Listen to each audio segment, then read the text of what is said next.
On 23 January 2023, the Commission sent you a request for the submission of the 5-year declaration of assets and personal interests. On 30 January 2023, you submitted your 5-year declaration. The Commission also asked candidates to voluntarily complete and submit an ethics questionnaire, and you did so on the 30th of June last year, 2022. The Commission sent you 3 rounds of questions on 17 March, 27 March and 14 April respectively. You were asked a total number of 23 questions, including 54 subparts, and 24 of those questions included the request for further documentation. According to Article 3, Paragraph 4 of the Evaluation Rules of the Commission, a candidate may not provide information, documents or other materials during the hearing if the Commission requested these earlier and the candidate did not provide them within the time specified, unless, of course, the candidate provides sufficient justification. Members of the Commission will now start with asking you questions, and I will start asking questions first. We will try to keep our questions short and to the point, and we ask that your answers be short and to the point as well.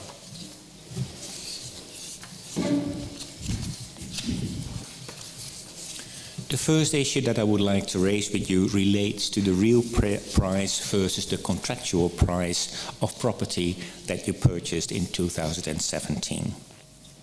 The facts are the following. On 16 November 2017, you bought an apartment of 49.8 square meters in Chisinau for the contractual price of 279,853 lei, which is about 13,400 euros. You provided to the Commission a copy of the sale purchase contract, which confirms the contractual price and also confirms that this was the cadastral price. You informed the Commission, however, also that the actual price was about 31,000 euro, so that is about 627,000 lei. You explained to the Commission that it had been a precondition of the seller to include this price, which equals the cadastral value in the contract. In your annual declaration to NIA for 2017, you declared the value of this property to be the same amount as the contractual price, so 279,853 lei.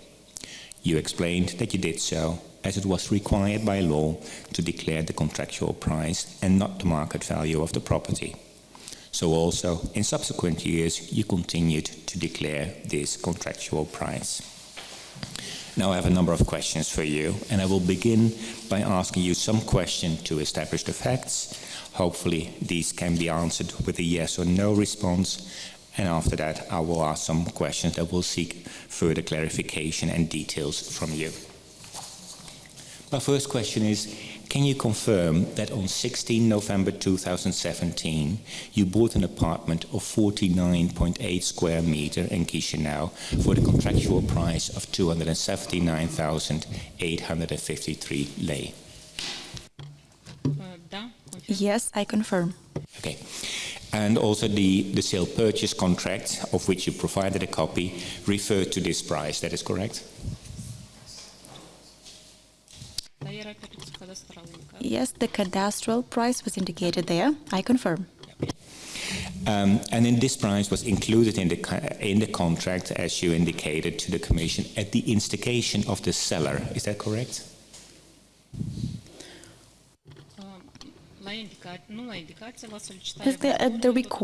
the request of the seller, I said I was going to be brief, but I would like to say that I mentioned in the previous rounds, round 1 and 2, that that apartment was bought for my mother with her own funds. And therefore, if the Commission paid attention, that apartment was purchased exactly in the apartment block next to the apartment block where I was living. So the price of that apartment, well, finding that apartment altogether, it was my mother who found it. and there was supposed to be a power of attorney developed, and because in fact that apartment belongs to her and the funds were hers as well. It was not possible to do that on that day, but I went to the notary with my husband on that day. We concluded that contract, and the contract had that price that was previously negotiated by my mother in order to be able to purchase that apartment. And I confirmed that the price there was the cadastral value because the seller insisted it to do so. It was actually a condition that he set up. He said, you either buy it for this price or not at all, in the contract that is. So I was supposed to decide between my mother's options, so to speak, and what the seller insisted on. So we ended up putting down that price that you could see in the contract.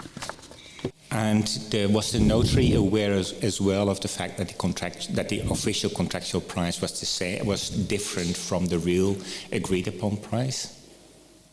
No, the notary was not aware, but we didn't even address this. We did not raise this issue with the notary. We just went to the office of the notary. We presented the certificate that was previously issued by the Public Services Agency, and that certificate confirmed the cadastral price of the apartment. Otherwise, it wouldn't have made any sense. How could have I invoked that we negotiated a fixed price that is exactly the cadastral price indicated in that certificate issued by the agency? As for the notary does not usually participate in negotiations and in the making of payments. So I could have told you that the price that was actually paid is the one in the contract, and I have the funds to do that, and I could argue that, but actually you can look into the website prices of what were the prices for at the time, so I decided to tell things for what they are as they were. So the notary was not aware because, as I was telling you, I was at home on child care leave, so to me that was just a technical operation that had to be performed. Now I am sort of sorry for having been involved directly in the procurement of that asset, but I also have some moral obligations in relation to my mother. My next question is the following. According to Article 50 and 51 of Law number 1453/2002 on notaries, which was enforced in 2007 and also in 2017, parties are required to provide correct information about the purchase and sale of real estate, including correct information about the price of the sale purchase. Is that correct? Now, if the law says that, and then that is right, that is correct, that's what it should be like. But I specify that I really genuinely can't remember all this, how we worked around the price and paying the price, but as far as I can remember, that was agreed upon outside the notary. Next question would be the following. From an ethical perspective, do you think it would be correct to agree upon with a party about a price that is reflected in a contract that is clearly not the right one, and that may also assist someone else, the seller, to maybe avoiding paying taxes? Okay.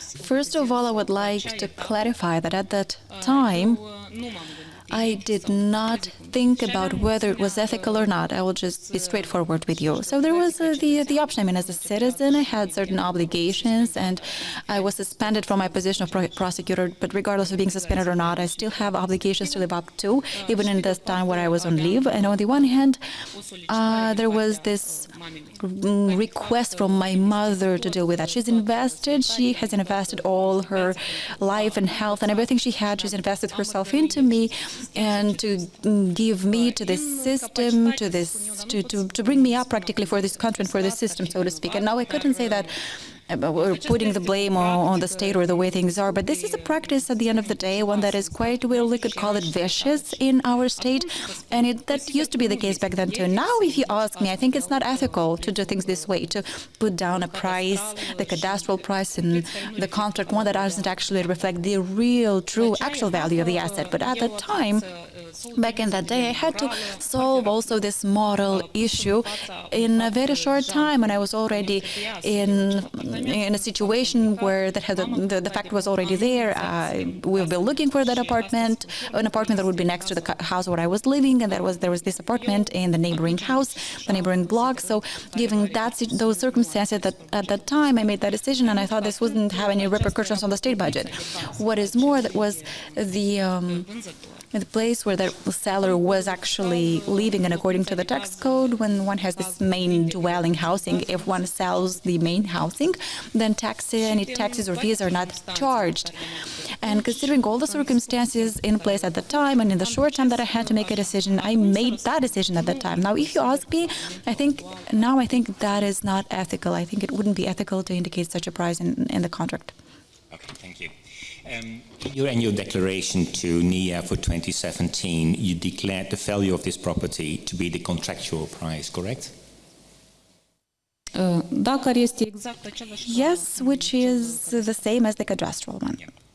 And can you explain why you declared the contractual price and not the market value of the property in that declaration?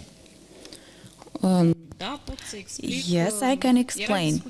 There were discussions, a lot of discussions often between the colleagues. And at the time when it came to filing the declarations, you must know that everybody it's like it feels chaotic at the office because everybody is trying to fill the declarations in, and the law does not provide enough clarifications for every separate case that one has. And when it comes to the regulation on how to fill in the declaration on how to fill in declaration on assets, so it said that there had to be the contractual value of the asset to be introduced. So I could have.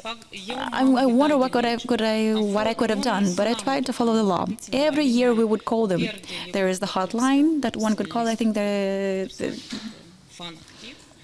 I think I'm already on their list, so to speak, as a frequent caller. So I would often call them and ask, what is the right way to fill the information in, to fill the different fields in? We would always be told, look at the regulation, look at the law. The law had those requirements, obviously, that were compulsory for us. But the Parliament last year actually came across this issue when it comes to declaring the contractual value or declaring the cadastral value. I mean, having noticed there is an issue, they made some amendments to the law that requires us to give us the possibility to put down the information considering the current realities of Moldova, because we can't just run away from the country we are in. So. And my last question on this issue is there anything else that you would like to add or clarify in relation to this issue? Yes, I would like to clarify one particular aspect. This apartment is indeed reflected in my declarations, and it was the ownership rights were supposed to be transferred over to my mother when she would come to Moldova. So that was supposed to be in that same year when it was purchased. I didn't think I would have. At the time, I didn't think I would find myself in front of the commission and having to provide some explanations. But because of some family circumstances, there was, for instance, the return of my mother home to Moldova. So there were I was obligated to report that apartment. From all the questions in round 1, 2, and 3, I think none of the question is very precisely addressing my situation personally, so to speak. I live in a family, and I think most of the issues that were raised had to do with family members. Concurrently, in 2022, Article 4 was amended, and there's an obligation to indicate the actual value of an asset. And in that year, I had the possibility to eventually put down the real value. But the Parliament provided that it was starting with 2018 that the assets were to be declared at their actual value plus whatever improvements or renovation costs incurred. And that operation, the apartment was bought in 2017. So I couldn't have even changed it. I was not allowed to make the change because it was from 2017. So therefore, that asset, that apartment, has been following me year over year until I hope that the ownership rights issue is settled. And I will keep declaring that because I cannot declare the value because the law provides for some sort of an amnesty, so to speak, for those assets for which the cadastral value is indicated. Article 4 prime, I think, that says that until 2017, the assets can continue to be declared at the cadastral or contractual value. So that's one aspect that I wanted to add to this subject. Thank you very much.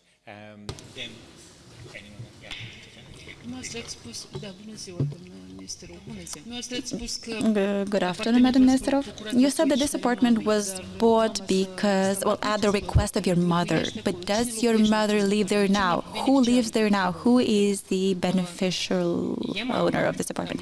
Well, the mother is, but she doesn't live there. She never lived there.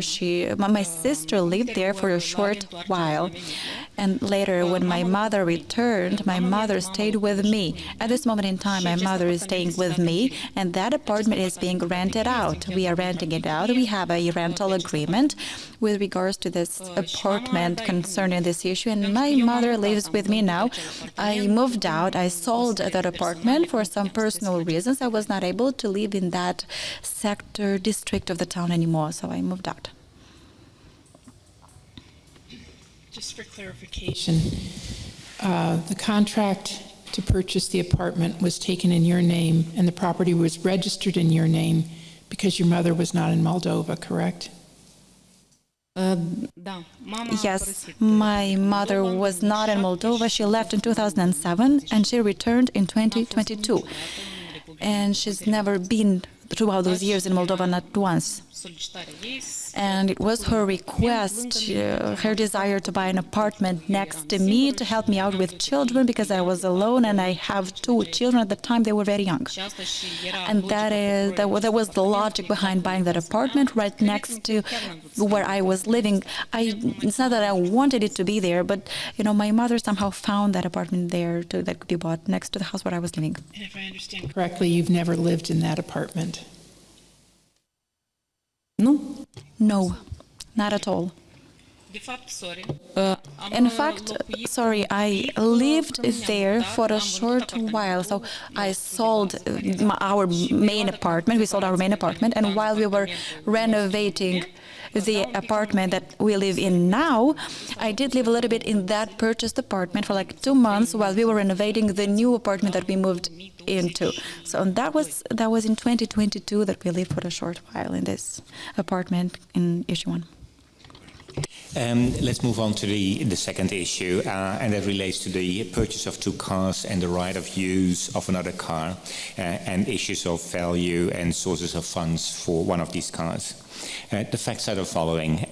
According to your 2019 annual declaration, your husband purchased a car, a Toyota Auris, from 2011, and that was bought in that year for the declared price of 50,000 lei, around 2,500 euros.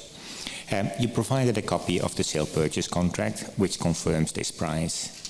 However, according to the website for such cars, www.999.md, prices for such cars, even in 2023, are around 5,000 to 9,000 euros. So the declared price seems to be considerably lower than the market price. In your annual declarations, you continue to declare the contractual price until your 2022 declaration, when, after a change in the law that we just discussed, you declared the actual amount paid for the car and for reparations, totaling 150,000 lei. This price seems to be much more in conformity with the prices on the market. In the same annual declaration for 2019, you also declared the purchase of another car, a Toyota Prius, from the year 2016, for the price of 0 lei. In your declaration, you referred to the acquisition of the car as, and I quote, other transactions, contracts of possessions and use, end of quote. Here again, according to that website, prices for such cars now in 2023 amount to 12 to 13,500 euros.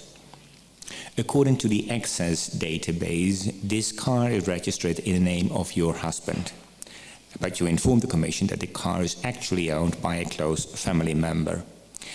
You also provided a copy of the 2009 sale purchase contract with the contractual price of 60,000 lei, which is about 3,000 euros.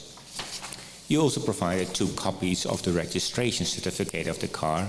Both copies are dated 19 November 2019. And in one copy, the certificate is in your husband's name for right to use, and in the other copy is on your close family member's name. You did not clarify to the Commission on what basis your husband received this car. It is not clear what the source of funds have been for this close family member to purchase this car.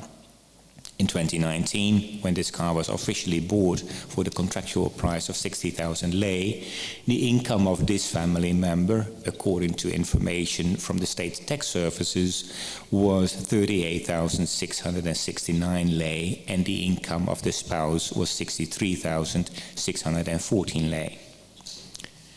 You informed the Commission that your close family member had sold another car, a Mitsubishi Lancer, made in 2007, by the end of the year also for the price of 60,000 lei, in order to be able to pay for this car, this Toyota Prius. You provided a sale purchase contract for selling this car in 2019. The Commission notes, however, that the sold Mitsubishi car was from 2007, whereas the purchased Toyota Prius was from 2016. That means 9 years younger than the Mitsubishi. You also informed the Commission that your close family member had additional income apart from the official income declared to the STS relating to repair services and sanitary installations. However, you did not provide any confirmative documents for these extra activities and income. The right to use this Mitsubishi Lancer from 2007 by your husband was registered on 5 July 2016. From 2014 to 2020, your husband also paid the insurance for this car. However, you failed to declare this right of use in your annual declarations, and when asked about this by the Commission, you confirmed that this car was owned by this close family member and that you had omitted to declare the right to use in your annual declarations. According to the Access database, this close family member was the owner of the car from 2013 to 2019. Now I come to my questions again, and again I will have a number of questions to establish the facts, and then we will go into more detail. So my first question to you is, in 2019, your husband purchased a Toyota Auris model and year 2011 for the declared price of 50,000 lei. Is that correct? Yes, correct. And you provided a copy of the sale purchase contract which confirms this price. That is also correct? Correct. The contractual price was considerably lower than the market price, as also became clear in your 2022 annual declaration when you declared the price to be 115,000 lei. My question is, why was the price of 50,000 lei included in the contract where the actual value was much higher?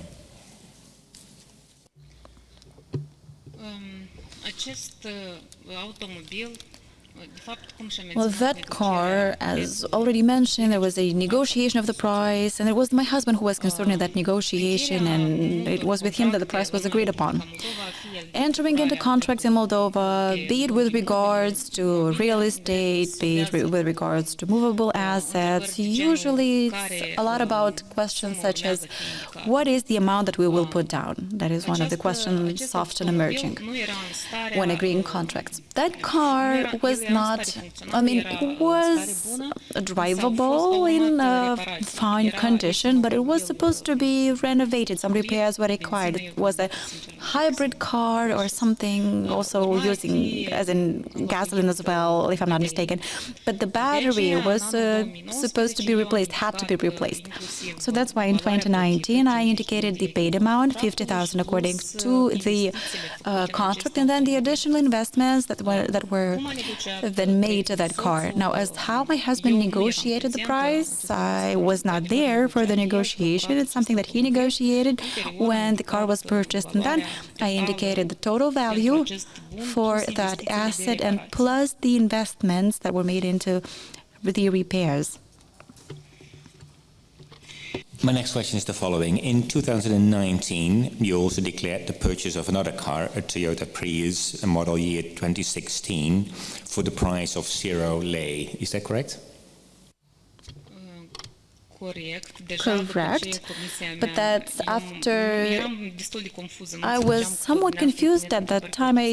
You were asking me about the procurements and then the procurement of the assets. Now I understood why the procurement questions raised, because I selected one of the ways in which one can acquire it, so there are other translated rights of possession. So I was supposed to indicate possession for the options, among the options, but I did not make the right choice out of the multiple choices there. But this car was never owned by us. It is owned, in fact, by the father of my husband.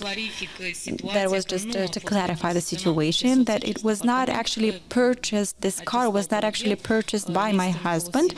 It just is, so he's just for use. He has just the right to use it.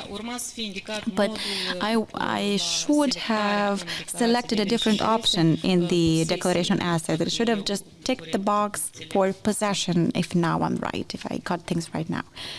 Okay. In 2019, you declared the price to be 0 lei, and you did so also in the subsequent annual declarations. That is correct? That is correct, because now I'll go back again to the regulation on how to fill in the declarations on assets and personal interests, and there is that particular section that tells you how to fill the information in, and it said that you need to select one of the options: property, possession, or others, translative rights of possession, and there was one that I selected was not right. And as for the amount,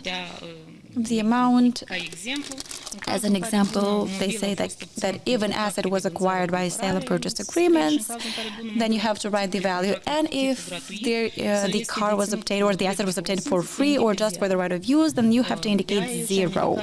So that's the reason why I put down 0, because it was actually sort of for free, or it does not have any pecuniary obligations there, and it's just for use, and that's why I put down a 0 value. In fact, I should have ticked the box on possession and should have followed the regulation where the asset is not ours, it's in ownership, then we should indicate a 0. From 2016 to 2019, your husband had the right of use of a car, the Mitsubishi Lancer, owned by the same close family member.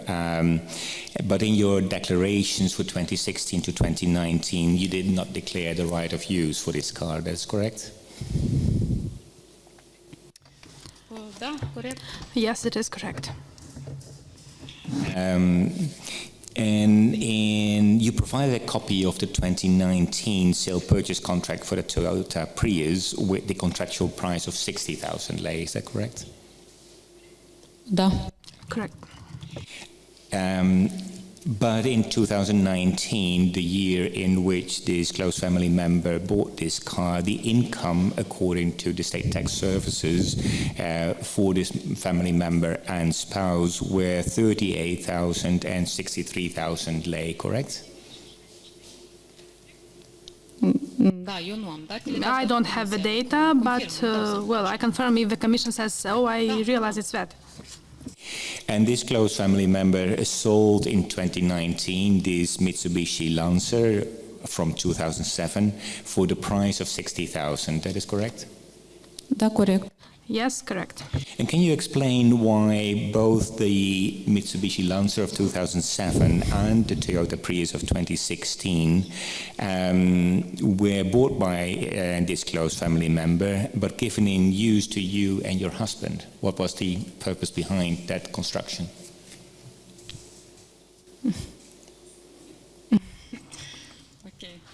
Okay, it's good you didn't use the word scheme. I'll have to explain it in more details from the genesis, let's say. Before I actually met my current husband, there was a financial leasing contract concluded for the Mitsubishi Lancer car. That car was, well, the contract was between my husband and the leasing company. That car was paid during a 5-year period, and the total price was paid during a 5-year period. Both my husband and his father contributed to paying out the loan. So this is what I'm saying from the history of this family that I joined. So upon due date, well, then the contractual liabilities of that financial leasing agreement were done. This right of property was meant to transfer to the father because the father contributed more. But his father doesn't have a driver's license. I want to mention that in order to avoid questions later. His wife does, but they are not driving. None of them actually drive. And the idea was that the car would be given into possession to the son, because that is his father and he could help. That's a way to help the parents. Secondly, because he was to provide transport to their family when needed. So that was the entire idea behind that car. Subsequently, in 2019, from what I remember, we purchased our own car, finally, this Audis. And Mitsubishi Lancer was sold by, I think my husband advised about that because he was not using it that much, and he advised his father to sell. And then my father-in-law wanted another car for their family because his wife wanted to start driving. In the end, his wife never drove. They purchased that car for their family, and indeed it was transferred with the right to use, I think, immediately. I mean, the law actually allowed not even to have this lease for use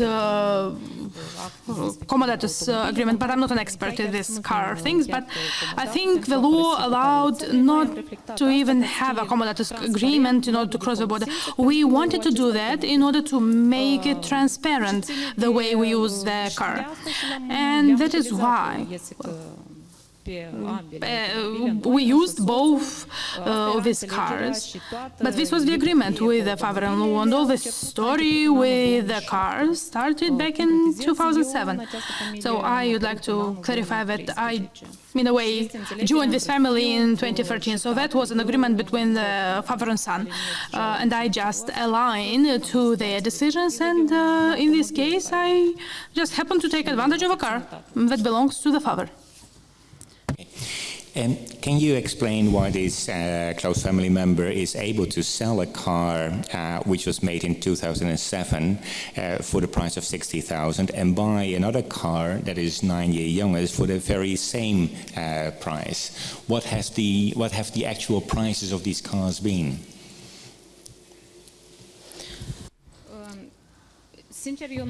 Honestly, I did not clarify this question because in round one asked me about the price difference, but asked me as an owner.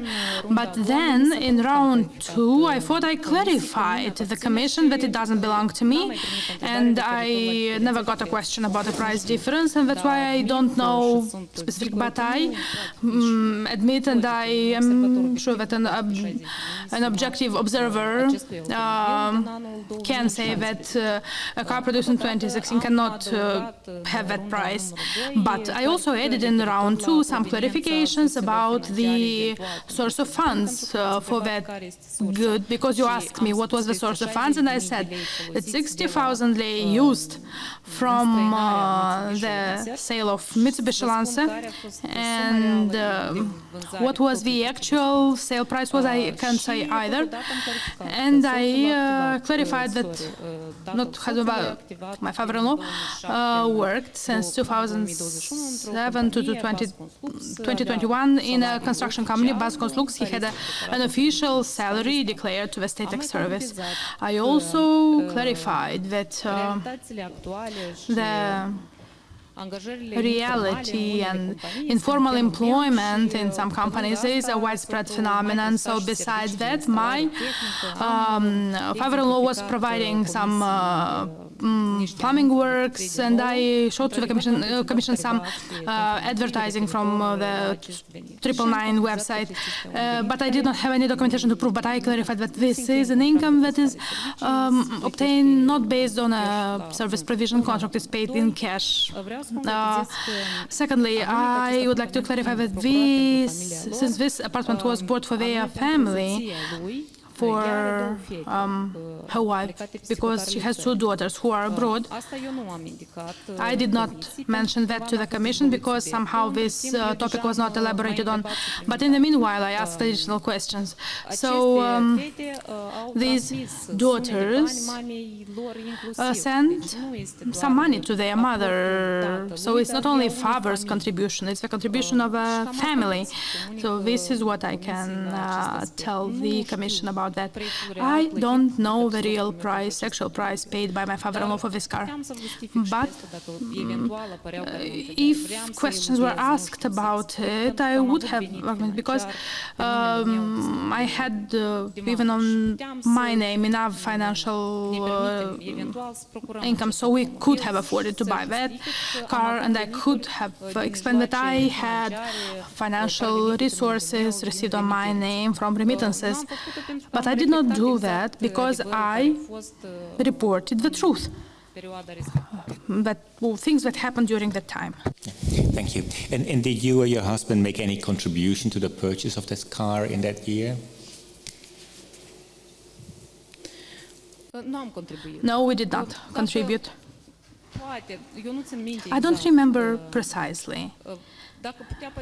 Maybe my husband could give, well, I have my mother's money at home. I don't want to talk about remittances because there are no questions, but I don't know, maybe my husband lent him 1,000 or 2,000 and then put it back. So I don't know, because the relationship between my mother and my husband are quite good, and you saw from remittances, everything is on his name, but maybe, but I was never told that I use such amount for that. But at least from what I know, you know, they earn their own money, and I would like to add, this amount, the income that shows, is just for 1 year from the state tax service. But in order to buy a car, a person would save. In Moldova, we could save for 5 years, 10 years to build some savings in order to be able to buy a car. That's why I understand that these people were gathering their money, and maybe from remittances coming from the wife's daughters, because I know she was receiving money from them. Okay. Is there anything else you would like to add in relation to this issue? I don't think so. I just hope I will not recall what I want to say when I'm home.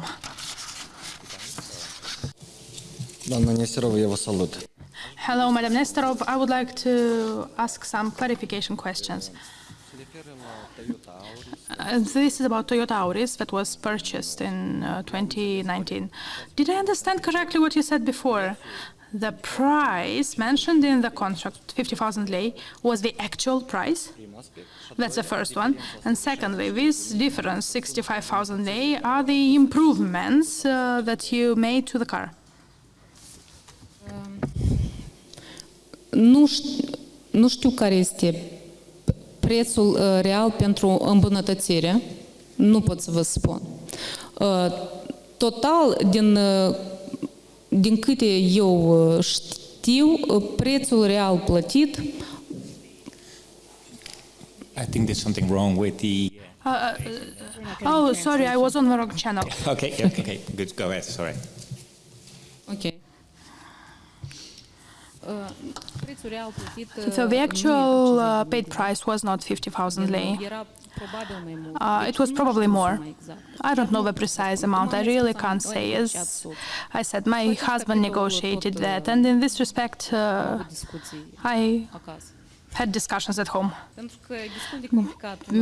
Because it's quite complicated to explain to some family members that you declare and you are transparent, and sometimes, as I say, you are naked in front of the public eye, and you have to be cautious as much as possible, and sometimes there are things that are not up to us, and we have family members, we have to reflect that in our declarations as we are told to, post factum. So you are talking about a reality that we live in. So still, I would like to ask a question to clarify.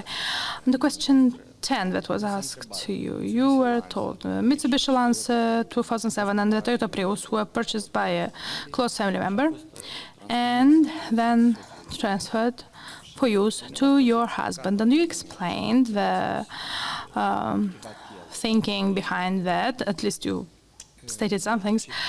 Firstly, that these cars were transferred to the son, well, in the context of their kinship, and that's a valid argument, I think, so that your husband could take care of his parents, meaning to provide them transport services if needed. So I accept that argument of yours. But since you said that at least your father-in-law did not have a driver's license, and his wife wasn't driving either, I mean, do you know what was the rationale? I mean, I try to understand if we depart from your hypothesis. I mean, why didn't they register the car immediately on the name of your husband? And instead of that, go a longer way with these common-status agreements? I know, and I tried to answer. But for the time that I've been in this family, they wanted to have the ownership right over property, and especially since we were not married at that time yet, and with a Mitsubishi Lancer, it was decided to transfer only the right of use to the son, because in their vision and logically, it belongs to them. And I don't think they feel comfortable transferring us the ownership rights. And again, I have to declare, I have to prove the origin of the money. For instance, if they transfer it to me, or meaning registering it directly as our property, having it as donation, I don't know. This is the explanation that I understand. Well, I accept your answer. Thank you. I don't have any additional questions. I'd like to clarify, Madam Nesterov, you in 2022 declared the total price of 115,000 for the Toyota Auris, taking into account all expenses you had for this car, purchase and repairs. Is that right? Yes, purchase and repairs, because, as I said, the price that it did not have a market price, as you mentioned, because its battery was changed. So I did not get involved that much in the story with the car, but it is a hybrid car, and it needed to have a battery replaced. And in that price, as I mentioned, as I declared in 2022, the expenses that includes the price plus repairs. Also, with respect to the declaration of 2022, I think in this section where I say the reason of behind difference between market value and declared value, after I filled it out, I did not have this reason, because in every declarant, when they declare the difference, there is the reason and actual value. For instance, like this year, as I did this year actually, and there is a petition at the National Integrity Authority, and I ask them to register the reason why there is this 115,000 value. So I mentioned the actual paid price plus repairs. Good, thank you. Members of the Commission, if that is not the case, then I would like now to give you the opportunity to make a brief closing statement to the Commission. Please go ahead.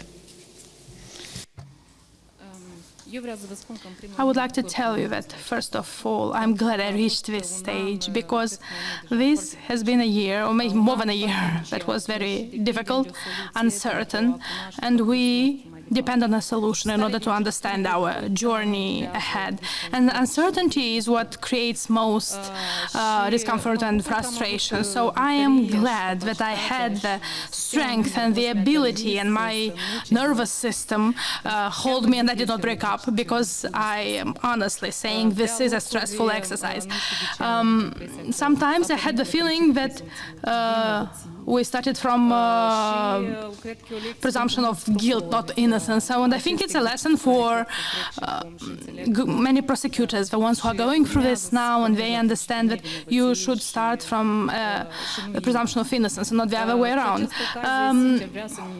And on this occasion, I would like to apologize to my family for all of the stress, because they always tell me, like, you and your prosecutor's office, because I actually demanded information, I called sometimes, and everyone got mobilized and involved. And again, every experience is teaching us something.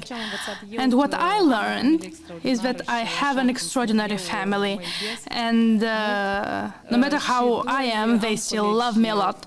And I have very good colleagues, and I'm grateful to all of my colleagues who supported me. And you should know that we strengthened, supported each other, because maybe for somebody this experience would seem easy. No, it is not. And I think judges know that. And that's why I would like to thank all of my colleagues. And I'd like to thank you for the effort. And enjoy the spring outside, because it is a beautiful season. Thank you.